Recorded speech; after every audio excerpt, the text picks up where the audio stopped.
ସୁପ୍ରଭାତମ୍। ଆଜିର ପଞ୍ଚାଙ୍ଗ ଓ ଅମୃତ ବଚନ। ଶୁଭ ସକାଳ। ଆଜି ଦିନର ପଞ୍ଚାଙ୍ଗ।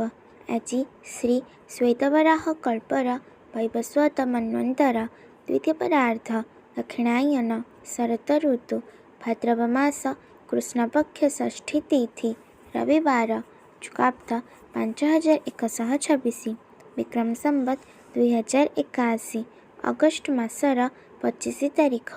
ଆଜି ଦିନଟି ସମସ୍ତଙ୍କ ପାଇଁ ମଙ୍ଗଳମୟ ହେଉ, ଈଶ୍ୱରଙ୍କ ନିକଟରେ ବିନମ୍ର ପ୍ରାର୍ଥନା।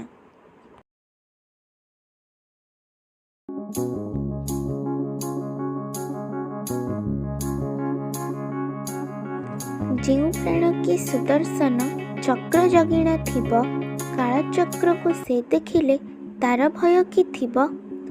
ଠାକୁର ଶ୍ରୀ ଅଭିରାମ ପରମହଂସ।